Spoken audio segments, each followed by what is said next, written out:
So, hi guys, this is Danielle with the Motivity Podcast. First of all, thanks for listening to my show. We develop a new show every week.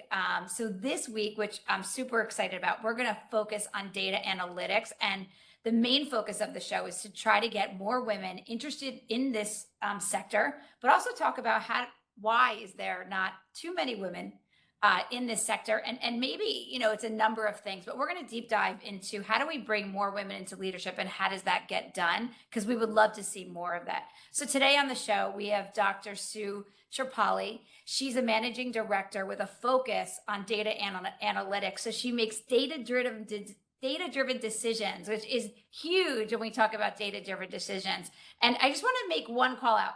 There's going to be more and more stuff that's coming up around the world that data is driven behind decisions. So I love that we're going to actually deep dive and talk about this because I think it is very important. So Sue, first of all, hello. Thanks for being on the show today. Thank you. Yeah, I'm delighted. So give us like a broad overview.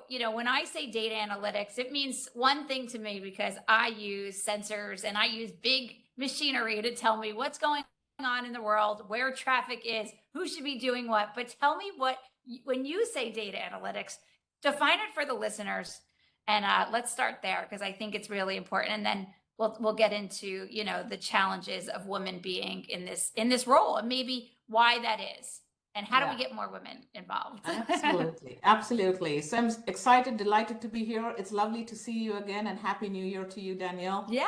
I'm very excited about this particular topic on data analytics and leadership and women leadership in this particular area, because and I'll weave what your first question was, which is how do I define data and how do I define analytics and what does it mean to me? And I think one of the things you also mentioned was around data-driven organizations or data-driven culture. So frankly, one of the things that I don't do is I do not actually define data. I define data for myself individually, personally, but that doesn't relate or may not actually be in congruence with the external folks, sometimes even with internal, with clients and others. So I always want to find out what does a data-driven organization or a data-driven culture mean to them. But at the very minimum, one of the things around data is that data is very critical to both our professional as well as our personal lives. Every single thing, a decision that we are making is based on certain information. Information is larger than just a data point. So at a very basic level, you could say that anything that you are experiencing in life or even in your profession, any decision that you need to be made, that you are making, is informally or formally based on information or a point in time data that you have collected, again, it could be through various sources, through social media, et cetera, right? And without knowing, we are actually data decision makers. We do that every single day, men and women, children as well, right? We decide what time we need to come back home. We decide how much time we are going to spend at the gym. We decide, how well to proceed with certain businesses. We prioritize. All of that is backed up by data. So at a very minimum, I would say data is the foundational piece. It's very critical in our daily lives. And then there are various aspects of data, how you manage data, how you govern data, why is it so foundational, how do you build it up? I know that that's not the topic of interest today, but I'm glad that you asked that question about what does it mean to me. So I explained to you at a very basic level what it means to me. Obviously, that definition may or may not hold water, especially when I'm talking to a client, because we're talking more about business and at a different level. No, it's an interesting point. It's and you're right. All data comes from experience on some level, and I always try to figure out when I'm speaking to someone where they're coming from, and it's funny when they say certain, and you've been in business meetings before, but when we hear certain terminology, we're like, okay, that probably came from this. They need more of that information, the back information, to make that other decision, and so it's always interesting because we would love to track all the data points, but we never could. I mean, it's impossible, especially in my line of work or your line of work, right? Because those data points always change. But how do we get more women interested in this? I mean, I am fascinated by data, Maybe because I've seen various outputs of better decision making based on data. That's just because of the line of work I'm in. But how do we get the interest level there? How do we kind of change the landscape of, hey, this is of interest, or this is going to be a bigger piece of the pie than we think? I don't know what it is, right? Is it that we're Yeah, being coached not to go that yeah. way? I don't know what it is. I can't put my finger on Yeah, it. and therefore, my very simplistic view of what data is, right? I began on purpose there because sometimes, especially women, are at some point, I think between 14 and 16 years old, when they're in high school, is when they stop having interest. I've read some studies and No research way. that has been done around it.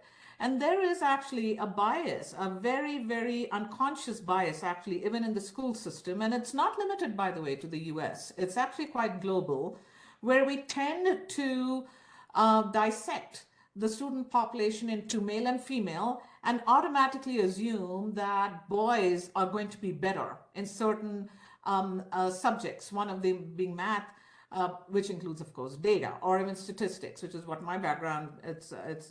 My doctorate is in healthcare and stats. So I think that's why we have STEM to break that. And now you're seeing more and more women engaged actually in science and in STEM programs, but still nowhere close. So I think it begins at that level, begins at a very early childhood development, nascent level, and it goes on from there. But let's just assume, for the sake of this conversation, that you're already in the workforce and you don't have any formal education or experience in data or analytics. Yeah. That's fine. The reason I said what I said, which is you are already a data decision maker. You have to first be aware. And so if you want to have, the first thing is to recognize that you're aware that even though you don't have that formal education, you are actually a data person. Data is driving your decisions. And then you have a desire and the urge, and you go get knowledgeable about it. So then you take certain actions and you'll see results. So my rule of thumb is you don't need to be a computer science. You don't need to be a PhD, or it doesn't matter. What matters is, are you driven by it? Are you passionate about it? Do you want to learn more about it? And that's, of course, goes beyond data and analytics to anything that you want to do in life, and then go learn it, because in today's day and age, a lot of things are available. Frankly, even certifications that are recognized by the industry that you can go get for yourself, even if your company doesn't pay for it, And right? that's So, that's a real, just want to bring up that point. And I say this a lot. A lot of people ask me, well, how did you get into technology? I said, all you have to do is go on LinkedIn. You could see, every company, Microsoft, Amazon, Cisco, Udemy, every company posts and has courses that you could take for free to understand even and any course that you want to learn about. And I bring that up actually a lot. I say that to a lot of people. Well, just look at a few courses or play around. It costs nothing. I mean, it's free. It's free yeah, courses. You could get right. certified on any platform if Yes. of interest. I mean, yeah. So if you even want to, talk about data, or look at, something data driven decision making right now, a lot is about Wi-Fi. Learn about Wi-Fi and what goes into access points and what's going into retail and what's going in. I mean, we could, the laundry list goes on and on and on about data driven decisions, but Exactly. You can go on Google, you can YouTube. I mean, there's a I don't number. know much Yeah. about cars, or I don't know much about housing and remodeling a house. Even though I may have a contractor, I'm not going to sit and, have the contractor tell me what I want or what I don't want. Ultimately, it's my time and my budget. So going and educating yourself, is a good thing. And what are you educating yourself? That itself is data, right? You're informing yourself. You're And looking that's at, like, same. Yeah. I I mean, it's think such a good, such a yeah, good point. That house point is such a good point. It's a lot of money to build a house. I mean, I'm in the process. I'm the one making the decisions based on other people's decision exactly, making, good or bad. exactly. I'm saying to them, hey, I want this or I want to do that. And I'm trying to be honest, I'm trying to automate my house just because I want a little bit geek out on my house, but to make better decisions and to save myself money. So I'm trying to spend more upfront to get data to turn off the lights all the time and use sensors. Like that stuff is You go. important. But There you go. yeah, There it's you go. interesting that you brought that up. But yeah, Mhm. Yeah, I mean that's it. I mean that's the reason I began where I began, because it's permeated your life, whether or not you recognize it or not. You are a data driven, a data decision maker. Maybe more so in the in your home than perhaps in your business if you're not in a particular role. It doesn't matter. You are, in my opinion, someone who's driven by data. Now you just have to formalize it, give it some structure. You don't want to get a certificate, that's fine. Google, inform yourself, educate yourself more. You're going to be that much better off, is the way I look at it. I agree. So talk about women, in these roles. Why do you feel like there's more men in the role, versus women, which is okay. I don't, it's society and we're never going to fix all societal problems. But how do we get more women in the role? Like, what do you think we can educate on? Or maybe how do we, give advice on getting these leadership roles? And, is it that we're not confident? I don't know. I don't know what it is. I mean, it's obviously a number of things, and we want this confidence. We want people to move forward. I always think about, all right, that's done. It's a new day tomorrow. It's another day. Let's just tackle, keep going on, right? I don't know. It's kind of my mantra, I think, at this point. That's a very good question, and I'll try to answer it to the best of that I can in the limited time that we have. I think there are various key things. One is more the environmental, social, political, all of that, right? And what I mean by that, for example, is a subtle gender bias, maybe in an organization or even society. And of course, then there are cultural aspects of it. I think the other piece of it is, how women are perceived when they are in leadership roles. So I think it's the policies and practices that within an organization, a mismatch between perception versus, the qualities that a particular organization may be looking at. And, there are, by and large, we are socialized, and it's so internal in us to think that when a man says certain things, we should pay more attention. There's nothing right or wrong with what a person says, a man or a woman. But at the same time, we have internalized that. And again, it's not limited to a particular country. So it's actually breaking your own internal shackles as an individual, even maybe within your organization and at a larger societal level. And so you have to think about the locus of control. What do you have control over? The only thing that you have, if at all, any control over is you. You don't have any control over, anything else. You may have a title, you may have a budget and all of that. From a business perspective, it may look like you have control, but you can't change human behavior overnight. You can teach, you can train, you can ask them to be in compliance. And by and large, you've seen the growth actually at a societal level. Let's just take the US. Let's just take pay, right? What used to be 60 cents to a dollar became 72 cents to a dollar to 80 cents to a dollar in terms of pay equity, et cetera, et cetera. We're still not where we should be, but we've come a long way, right? So in the same way, I think it's need to address the actual practice of the policies that you have in place, because policies are there. It's not, standards are there. It's the practice of what we see, the communication of what is really happening within an organization, and then, how women are perceived. Now that last part is not something that's going to happen overnight. That, frankly, is very much contingent on a woman. And there are various ways in which organizations have tried to address this by having those right skills, right competencies,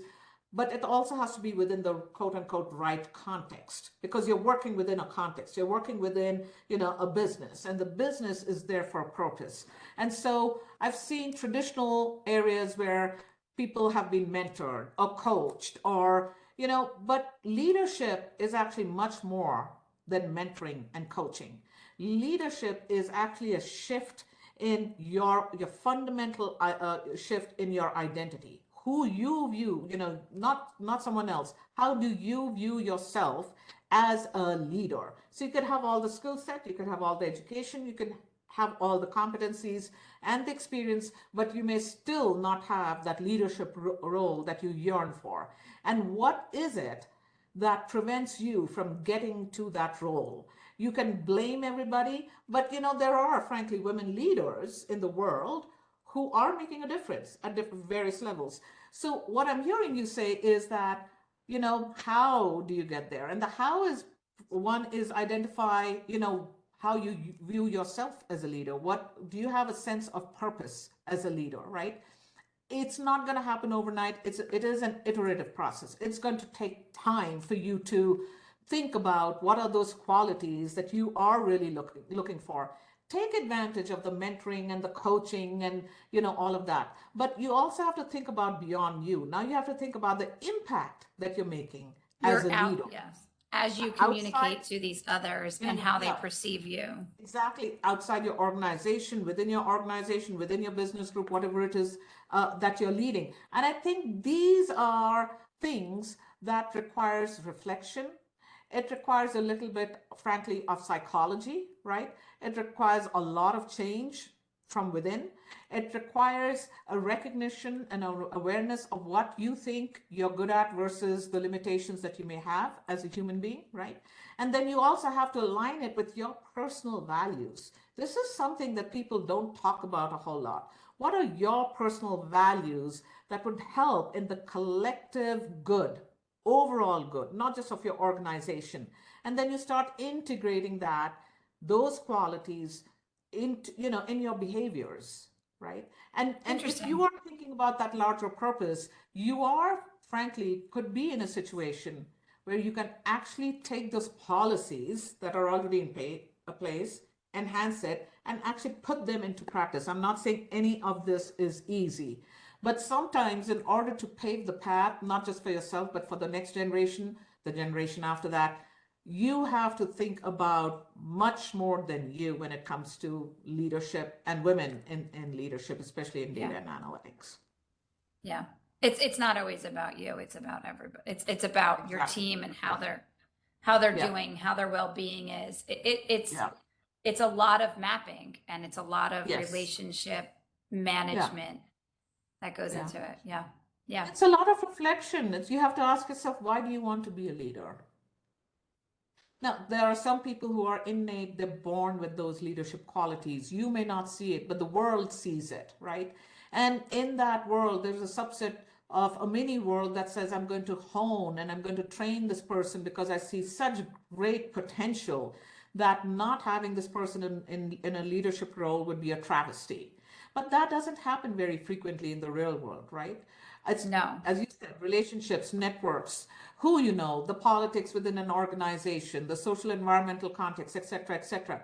So, but the first thing I think is you look internally. That it's a lot of reflection on why you want to be and why do you think you're going to be a good leader, and then what are the things that you want to have an impact for, which is in alignment again with your personal values. So you can make that transition. You can see that transition in yourself, and you can take specific actions related to that, right? You can educate women. I mean, there are ERGs in every single organization, not just related to women, but a whole slew of these ERGs that you could participate in. You could create, workspaces that are safe for people to not just talk, which is of course the first step, but then what actions can be taken within the limitations of whatever your organization has.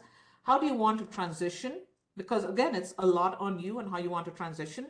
And then how do you want to anchor yourself? How do you want to, to your point, use the networks that you have?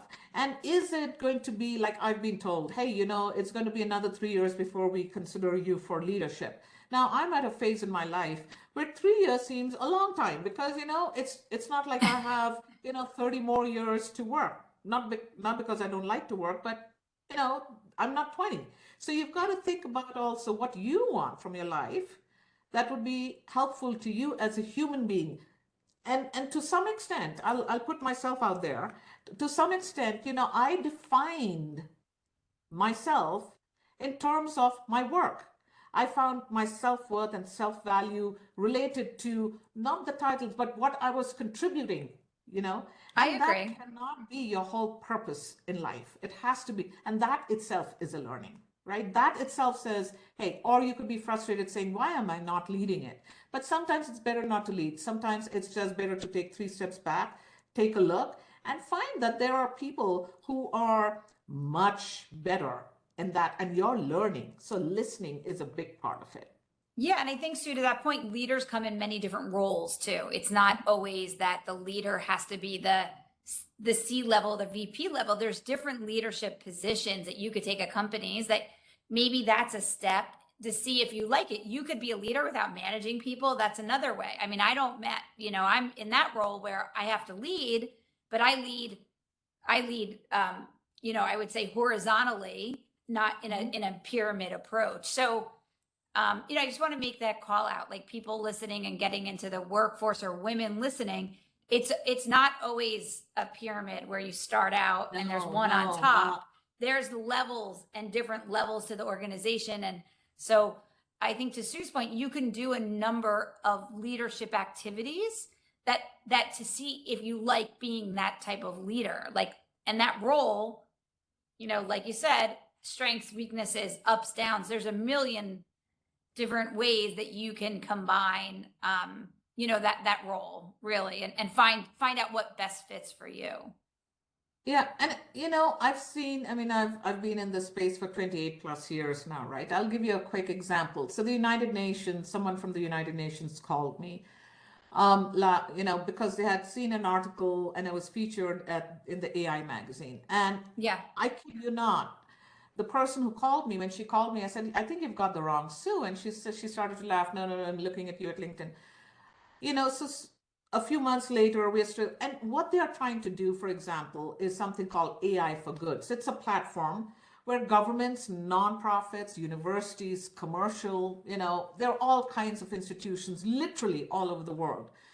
And the skin in the game is that let's create a more equitable future, because there are countries in this world who do not have access to data, who do not have access to AI or platforms. They don't have the training on the skills or the knowledge set. And so are we creating more of a dichotomy between the haves and have-nots? Are we creating, because data and information is very powerful, and in today's day and age, it's all about speed, agility, et cetera, et cetera. So how do you create that, and also from a sustainable lens? So they're coming from a sustainable development lens. This is not a plug about the UN and AI for Good, but think about the larger good of how we, you, I, and the rest of the people that we interact with, whether at home or in the business, could actually benefit from that, right? So data is not, something that only 5 people need to consume because they are in data AI or they are tech people. Data is actually consumed in and out by non-technical users, much more than just those of us who happen to be in that field. Suppose 10% of the total global population is in this field and the remaining 90% aren't, but they are still making decisions based on data AI. The rest of the world may view them as non-technical. I view them as absolute potential data users who are going to be great leaders in data AI. So how do you bring people along without being too preachy, without saying thou must? You can do all of that within your organization. Beyond your organization, you cannot. You have no authority there typically. So the other thing is risk. Are you the kind of person who's going to say, I want to do all of that, but I am risk averse. I don't want to take, because I don't want to look stupid. And women in particular do that to themselves, because we That's funny. don't want to sound stupid, right? And I think that is general, men and women, but women in particular, they'll be quiet. Or on the other hand, you don't know what organizational practices may be in place. So on the face, it looks great, but people could be threatened. They may not feel safe. So that's why I said create, safe workspaces for people to have conversations, but then at some point, make that conversation into some actions that's going to help people. And also I think that's the key. I love the action piece, right? Like figure out the action or some little stamp that you could do, and then see where you like to, what works well within your personality, or like you're saying, build upon that. Or kind of look at the research and see what interests you and then try to develop from there. There's a number of ways to go about it. There really are. Yes. And you just kind of have to start. I think that, and I'm going to personally reflect for a minute, like it took me a long time to even launch a podcast and do all these pieces. Now that I'm doing it, it's flowing. It's interesting where it's taking me. But, I can't say that, I was definitely nervous. I think everyone's nervous when they first start any kind of endeavor. But it's also good to get your mind just working and thinking and listening to other people's perspective. I think sometimes we always just work in such a little bubble, so I always say go for it. Seize the day, try to something else, do something new, see what, and I think that social media has a great, I know everyone poo-poos it sometimes and, they don't, I think it's great because it looks at your interest. And then if you're, some of your interests, and sometimes they are negative, but they could be positive too, like, oh, that is of interest. And then, you could grow it. Oh, maybe I should do that outside of watching Instagram. Like that was kind of a revelation I was thinking about today. So. Yeah, that. And then, that's why I say, what are your units? And what I mean by that is, think about it at an individual level for yourself, of your team, of the business group, of the organization, of society. And then, you can do a mental map. For the longest time, and I still tend to do it, but I catch myself a little bit more. I focus on others. Let me help so and so out. I'm not a saint. I want the same things perhaps that someone else wants. But, people think, oh, she can talk, she can communicate. Of course, she's going to ask. But sometimes I forget to ask, not because I didn't want to, because I was so deep into something that I forgot. So in that process, if you don't this is something, I know it's going to sound cliche, but I remember many years ago when Oprah said something like, you cannot take care of others unless you feed yourself, feed your soul, take care of you, right? If that is not innate in you, it is a learning. And that actually, again, it spills into both your professional and personal life. So taking care of you, mind, body, soul, having clarity of thought, just having two things that you want to do and try to do well in that. It's not quantity, it's quality, right? And be happy with whatever decisions that you have made and learn from the mistakes. And this is one thing I've done, I think, is have happily shared all the silly mistakes I've made in my life with my daughter, who just looked at me after listening to the whole thing and she said, but Ma, I'm not you, which is perfect. But that means she paid attention, she listened carefully, and probably there were 2 or 3 things that may have connected with her. She's not like me, thankfully. And so therefore, it was important. I mean, this is very important. We sometimes try to say, this is the professional life and this is your personal life. And that itself is actually, I think we've done ourselves a lot of disservice. It came during COVID. And, when people were no longer in the workplace and they had to work from remotely, they were not accustomed to that because they were accustomed to seeing. So that was an adjustment. That was an accommodation. We are humans. And so this perception that I am different in the business and I have to be different in my personal space is basically you fooling yourself to say I'm a different entity. You're not. You're still the same person. The core of who you are is who you are. And the core of what you want to learn, how you want to view yourself as a leader, what data you're going to gather, how you're going to go and get yourself either mentored, coached, or take action or take certification, whatever it is that floats your boat, it is for you first to reflect and then to take action and then, take advantage and leverage all the things that are presented to you in the workspace. So I think practice, it's practice that makes you an effective leader. I agree. So we're up on time. Okay. First of all, thank you for being on the show. I hope we inspired some women. I hope we gave them some, open their mind to some ideas and different ways to look at yourself internally, externally, the mindset, some education things. I hope we gave, some good advice. Any last words for the show? I think when you're practicing, I'll share this. This is a trick that my dad had taught me and my mom had taught me. Stand in front of the mirror. It's just you and the mirror and practice and see if you have an executive presence, right? That is true. There was an old movie with Melanie Griffith and Harrison Ford. I think it was called Working Girl or something like that in the Yeah, 1980s, yep. Mm-hmm. right? Go for it. But to Sue's point, and not everyone knows this because it's a podcast and it's recorded, but Sue always preps for her shows. She's so diligent about making sure she has great data points and stuff to talk about. So, even, as many times you've talked in front of an audience, and I do the same, you always prep, right? And you talk to yourself, Yes. and you Yes. develop those skills. And so, Sue, I'm going to pick on you and say, she's such an excellent, co-host because she, we deep dive into the conversation prior. Now, it takes prep and development and Yes. conversation. So these, tools that you learn, they don't stop. They don't just, stop, today or tomorrow. And sometimes I talk in my car and sometimes I talk, in a video and I record it. It's kind of all the same thing.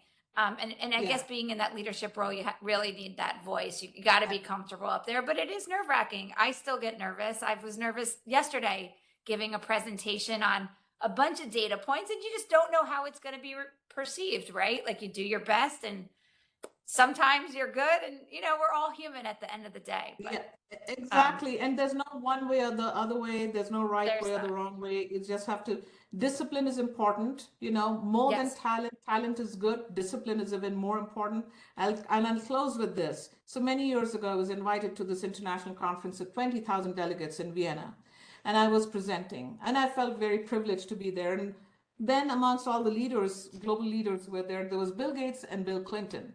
Bill Gates came with over 100 slides, extremely prepared, looked at all the data. To this day, I remember some of those slides. Bill Clinton came with nothing, no slides. It was just he speaking to those 20,000 delegates. There was no perfect way of saying whether Bill Gates' presentation was better or Bill Clinton. It was their comfort zone. Both were able to connect to the audience, right? But both came prepared. Bill Clinton made it seem like it was just coming and these thoughts were just coming. But anyone, knew that there were 10 or 15 talking points that he just wanted to cover. And given his years of experience as a leader or a global leader, he was able to do that. Same thing with Bill Gates, with the depth and of what Gates Foundation does. He couldn't have possibly remembered what was going on in Sudan and then, in Delaware and then in Belgium or in India, right? But the fact is that triggers memory and they're able to give you the qualitative, the narratives that go behind the quantity, the data point. A data point doesn't tell you the story. That is what catches people's attention. You're right, Sue. You always got to tell the backstory. You need some preparation for that. Definitely. Well, thank you for being on the show today. It was a pleasure. Again, this is Danielle Hirschman with the Motivity Podcast, and it has been a pleasure to talk about data analytics and getting more women into the business. And so more to come. I know Sue has some highlights coming up in the next month, so I'm sure she's going to be back on the show. Thank you very much. Thank you, Danielle, and thank you for doing what you're doing. That's great. Thank you so much.